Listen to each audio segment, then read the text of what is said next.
microfone, mas sem microfone, tenho que falar mais um homem do teatro, provavelmente. Muito obrigado, doutor. E depois de uma chamarrita, falar de baleia, ler um texto é uma coisa que vocês já estão a dizer. O que é que este agora vem para aqui falar? Mas ele é esperto. Eu quis matar logo à nascença como quem mata uma baleia. Arpoador de primeira. Depois, cumprimento o Sr. Presidente da Câmara de São Roque do Pico, o meu amigo Luís Filipe Silva, os Srs. Deputados Regionais, o Sr. Secretário-Geral das Finanças está aqui na qualidade de meu amigo fundador do CAIS do Pico, do CAIS Agosto, tanta conversa que eu tive com ele depois da Semana dos Baleeiros, arrancou aqui o CAIS, e portanto é nessa qualidade que o cumprimento. Cumprimentar naturalmente o José Carlos Garcia, o Manuel Tomás, os autores do livro, respectivas autoridades, instituições, caríssimos convidados. É uma honra emocionante estar aqui neste lugar, em plena festa CAIS Agosto, entre dois velhos amigos, o José Carlos Garcia e Manuel Tomás, personalidades singulares da nossa cultura e que nos oferecem um livro de indiscutível qualidade pela forma, pela originalidade, pela substância. Aqui mesmo ao lado da rampa de varagem, do Clube Naval, do Porto Comercial da Ilha e o Porto Velho do Cais, onde se descarregava a cerveja Cuca do Carvalho Araújo para o baile de verão no Polivalente dos Bombeiros, ou se embarcava com uma lágrima de medos e saudades no rosto para o bordo do Ponta Delgada, itinerâncias entre ilhas e entre as ilhas e o mundo. Aqui, onde Pedro Abrunel se inspirou para compor Como uma Ilha. Prende-me a ti, agarra-me ao chão, como bates em terra, como fogo na mão. Aqui, onde Roberto Lino musicou e cantou de forma superior o Cais, esse, como diz o livro, mais belo topónimo da Ilha do Pico, esse Cais, esse mesmo onde Almeida Firmino quis pernoitar o coração para toda a vida, numa fraga junto ao mar, vizinho da neve e solidão, onde as gaivotas bem alto vão prousar.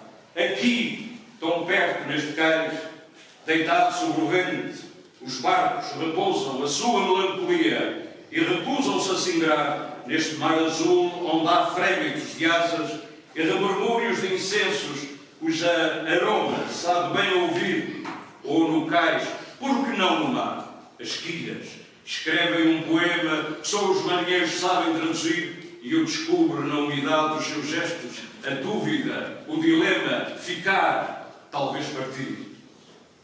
Como um verdadeiro testamento, Almeida Firmino, esse alentejano poeta de São Roque do Pico e de todos os picos da ilha, escreveu para a história da literatura portuguesa que esta é a ilha maior no sonho e na desgraça, ancorador de aves, poetas e baleeiros, heróis sem nome, com um pé em terra e outro no mar, quantas vezes em vão a balear.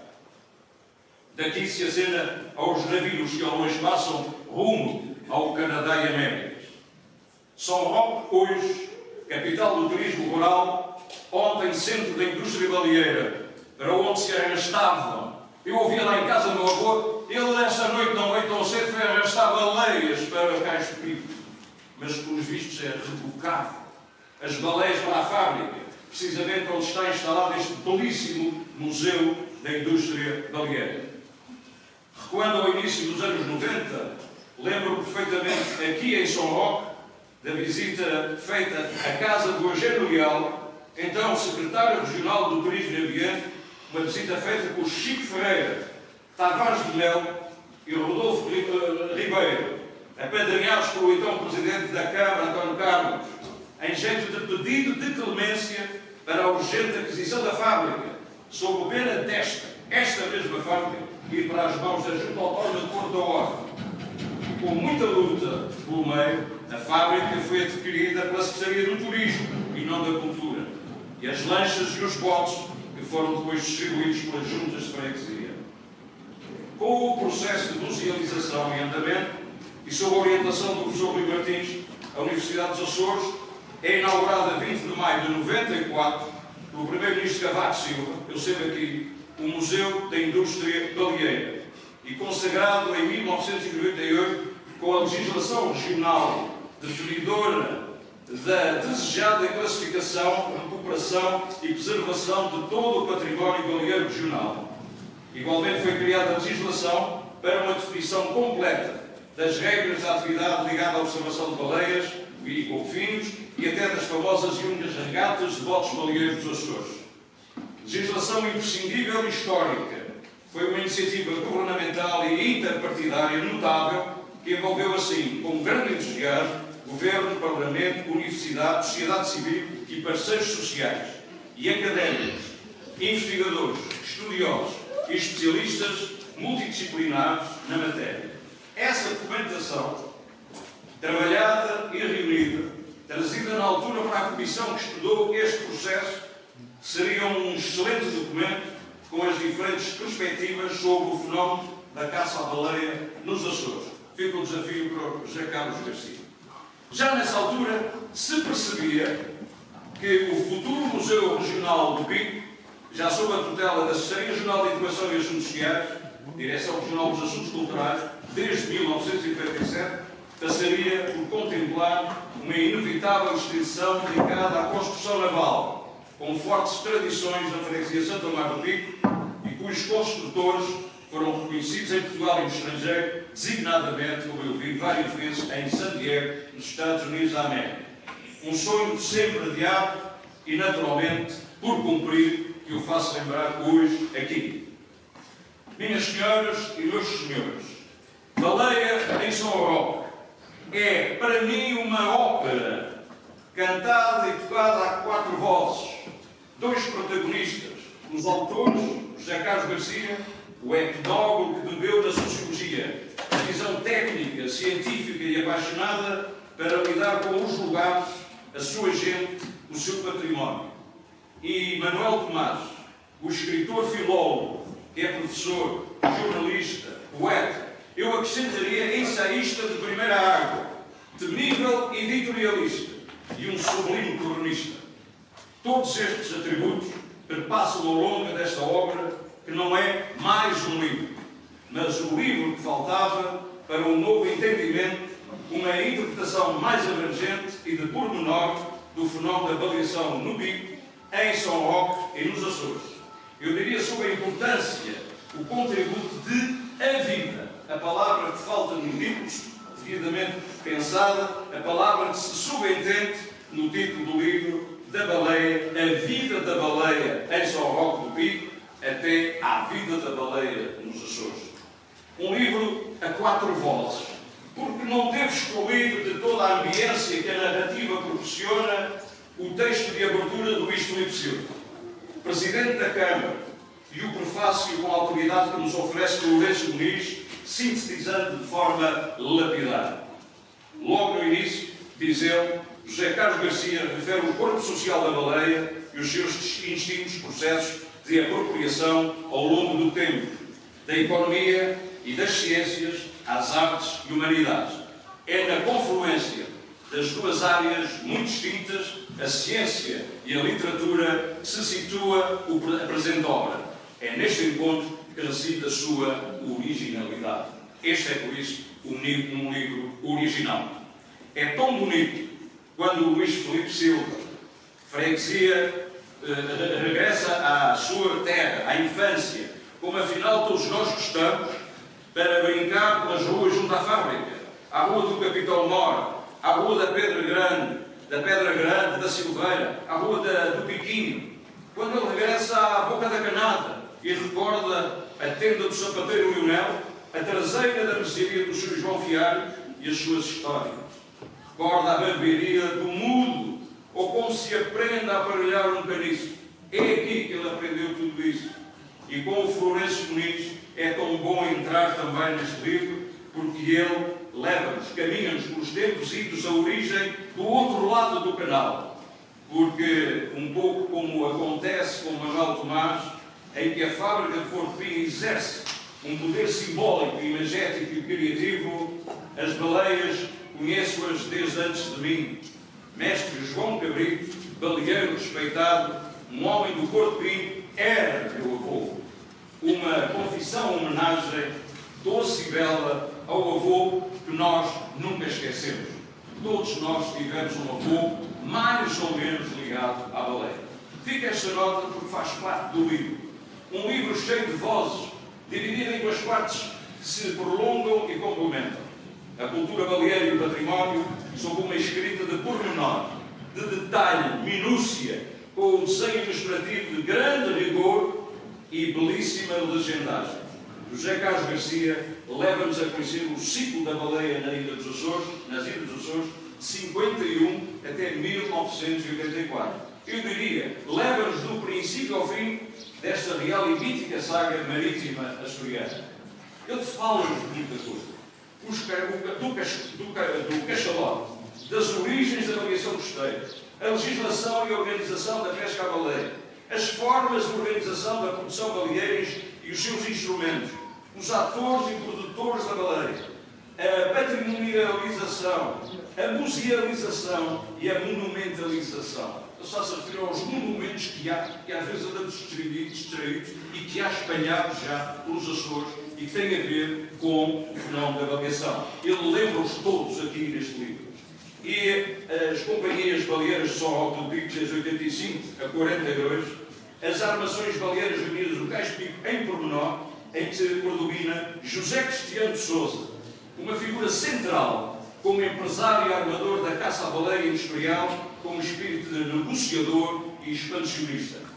Lembro-me bem das guerras, entre aspas, das discussões entre ele e o meu tio e padrinho, professor Ministro de Impur, gerente das armações das Lais do Pico e da fábrica civil, por causa do preço do óleo. Eram guerras com o professor Ministro Cristiano por causa do centavo do preço do óleo. Importantíssimo. E fala-nos também, ele, desse tempo da sociedade comercial, a pesca empresarial, a deslocação de baleeiros para outras ilhas e contratados para que pudessem cumprir, aumentar a produção e a criação de infraestruturas locais, porque era preciso albergar essa gente e era preciso criar estruturas noutra ilha, onde o Sr. José Cristiano patrocinava construções em várias ilhas, e ele fala muito bem disso, sobretudo quando nos leva até ao Porto do Comprido, na ilha do Faial. Fala-nos da energia. Já pensaram como é que era trabalhar sem energia? Ele explica os meios de transporte e a limpeza do espaço técnico, os trabalhos da rampa de varagem. Esta era a fábrica principal. A alagem na plataforma do desmanche, a transformação das matérias e dos produtos. E fala-nos também do outro lado religioso, o culto mariano nos Açores e a religiosidade dos baleeiros em torno de Nossa Senhora do Livramento. Mas não se fica por aí. Ele tem um mapa que fala de todas as Nossas Senhoras que têm a ver com a religiosidade baleeira. Museu da Indústria Baleeira, patrimonialização e fundacionalização de embarcações baleeiras. O Centro Multimédia de São Roque e os monumentos de que já fiz referência, motivos baleeiros em paisagem artística e identitária. Hoje é muito bonito dizer, é o símbolo da baleia, a baleia no jardim. Mas temos que olhar para os artistas que agora recebem essa imaginação e que transformam como seres emblemáticos. São cartazes, são marcas que definem os Açores. E ele traz-nos esse exemplo de como é que as baleias hoje são transformadas simbolicamente na vida, na atividade dos designers. Merece ficar atento, e este é um pormenor que eu gostaria de deixar aqui, a constituição das armações baleiras reunidas em 1942, estamos a falar dentro da guerra. E ele vai buscar esse documento, assinado pelo notário João Goulart Betancourt e publicado no jornal O Dever, de 11 de setembro, há cada data, não é? 11 de setembro de 1943. Ele teve que ir buscar esse documento, mas está ali o documento e é uma data fabulosa também para o jornal O Dever, que tem isto registrado, 1943. Estamos em 2026. E depois, também gostaria de sublinhar os testemunhos recolhidos por Francisco Medeiros, pela Isabel Dutra, pelo David Borges, da operária Palmira Freire e dos velhos baleeiros, como o Manuel Charreta, o Pelé, o Joé Fula, de quem retive esta emblemática frase: sinto saudade desse tempo, a baleia representava mais que dinheiro, a baleia era um vício. E enquanto nos debruçamos sobre estes segredos organizados do José Carlos Garcia, Manuel Tomás,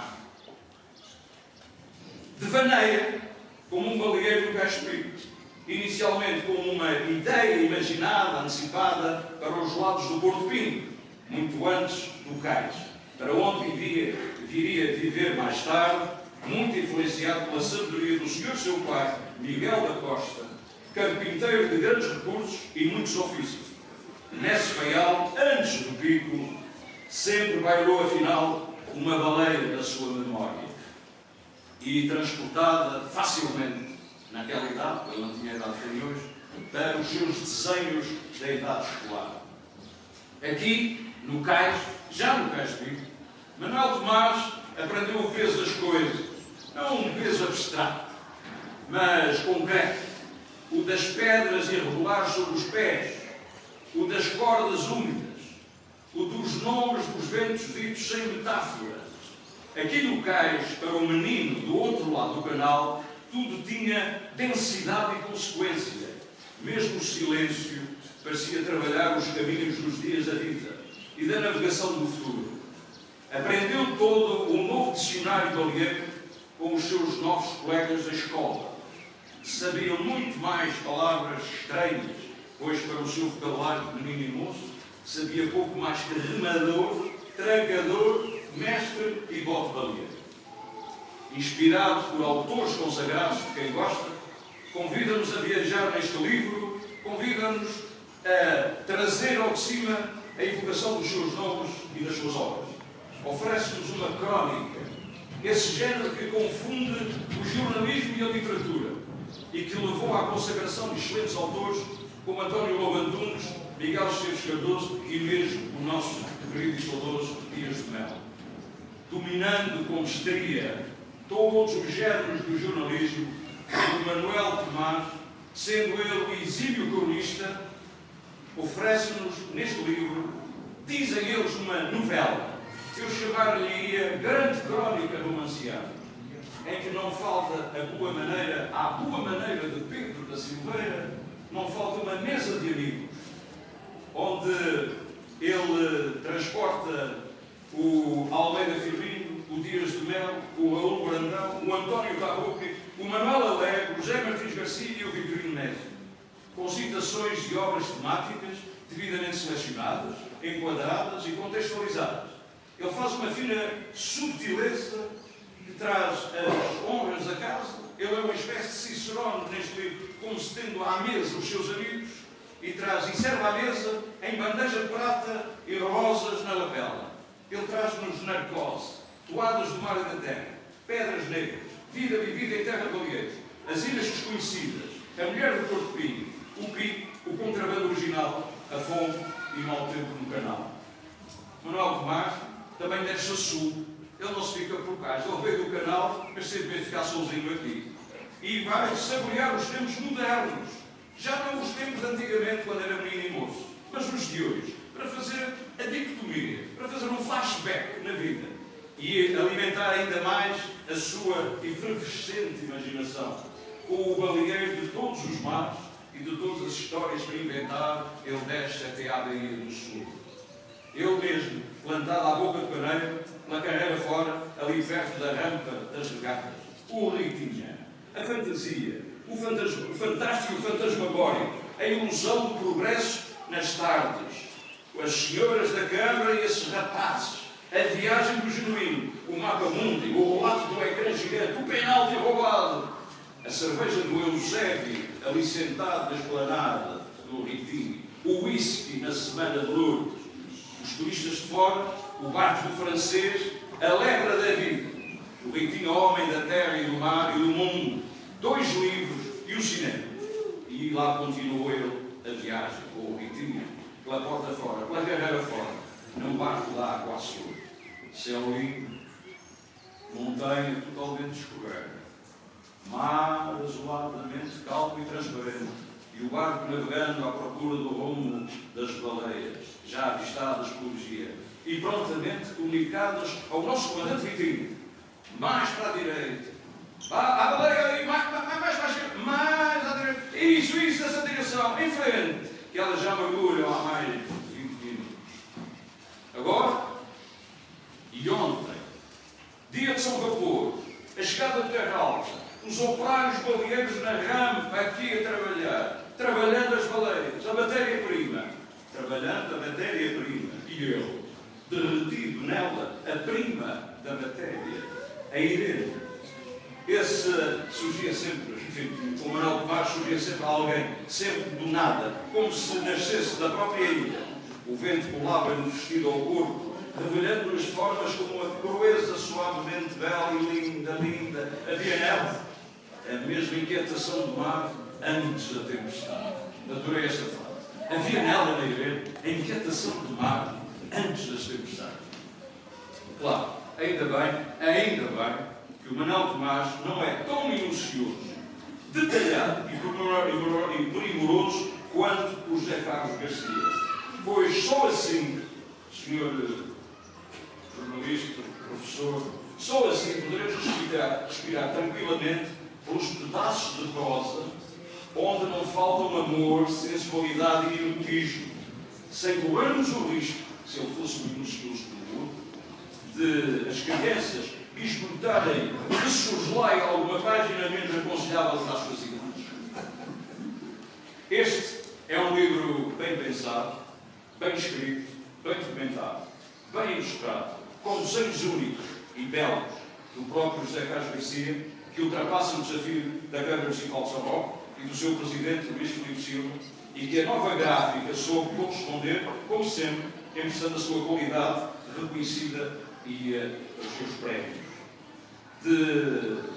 Falando da nova gráfica, aqui está o trabalho, mas é um livro de murmúrios e de ressonâncias. É um livro que nos ajuda a compreender mais e ainda melhor determinadas épocas da avaliação nos Açores. E tendo neste particular São Roque como pano de fundo, o Pico e outras ilhas de velas bem erguidas. Feliz, concisa, oportuna e precisa. A síntese conclusiva do prefaciador Florencio Muniz. A baleia São Roque do Pico, dividida em duas partes, que se complementam num encontro subtil entre o real e o imaginário, que se tocam ao de leve, sem se perturbarem. Antes, contribuem para um todo harmónico. Cultura baleeira e património. Um trabalho etnológico de José Carlos Garcia. E o Baleeiro Caspico, uma novela de Manuel Tomás, rompendo com a compartimentação de géneros e câmaras estabelecidos. Os autores ousam ir mais longe, comprometidos com o enriquecimento da nossa memória coletiva. O que é isso, a memória? Um misto de realidade e ficção. Ou como se vem teorizando desde o século passado, uma reconstrução criativa. Neste pressuposto, os autores parecem assumir, como Fernando Pessoa, que a literatura, como toda a arte, é uma confissão de que a vida não basta. Aproveito para agradecer e felicitar uma vez mais autores e autarquia. Tenho a certeza que o José Carlos Garcia não vai parar de investigar. E o Manuel Tomás, o baleeiro excessivo, agora mais cansado, inchado de memórias e de sal, vai continuar a reinventar-se e a escrever mais e mais à espera da baleia imaginária.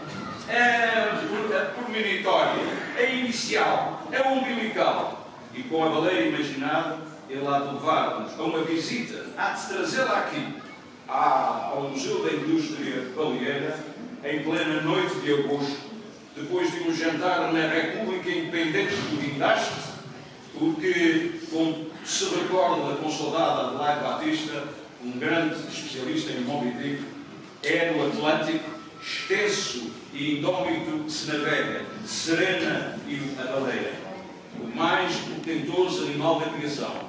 Vem de uma era imemorial e assombrosa, de onde se diz ter brotado o início do tempo. Da montada, Manuel Tomás, com a baleia, eles os dois, agora, nestes tempos que hão de vir, à saída deste museu, Manuel Tomás, antes de um bom verdadeiro pesar do Fortunato Garcia, ficará a espreitar o silêncio do ar dos anantes, a olhar sempre o mesmo horizonte, o mar, a neve, a ir em frente, porque dizem os carajaus, não mais será diferente. Enquanto, em fundo, o Manuel Costa canta os versos imortais do poeta do bico sem mundo e nas asas de uma ave marinha. Partir na voz do vento, ouvir as asas do vento, estar e não estar, tocar no seio do vento e ver a onda no momento de se alagar a alma. Partir na voz do vento, regressar em toada molhada, pela rocha, pelo valente, sem sotavento, sem barlavento, sempre à deriva, na amura de um fado. A baleia em São Roque do Pico, um livro que faltava, científico e literário, bolado com o amor que se deve aos homens e às mulheres que da terra e do mar escreveram com suor, devoção e tragédia, o cântico persistente da heroica aventura baleeira.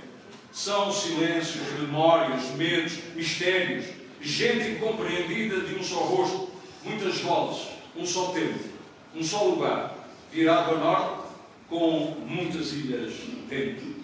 Um olhar possível sobre a realidade económica, social, cultural, literária e religiosa de um povo de fé, sobre o crer e o querer, a ética e os rituais, as lendas e as fantasias, a morte, a sobrevivência e a superação.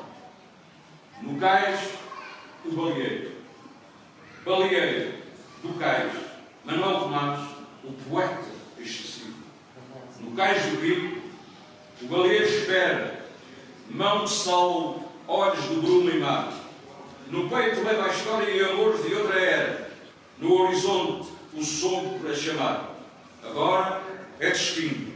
Cais de um canto marinho e o bote rangendo de memória e dor, porque a baleia é mais do que o amor. É um arquivo vivo de oceano. É no silêncio do mergulho revela a antiga gramática do mar. Este é um livro da avaliação, da poética e da antropologia e da literatura. Um belo livro da nossa história contemporânea. Histórias da nossa vida. Agradeço ao Luís Filipe Silva e ao Florencio Muniz.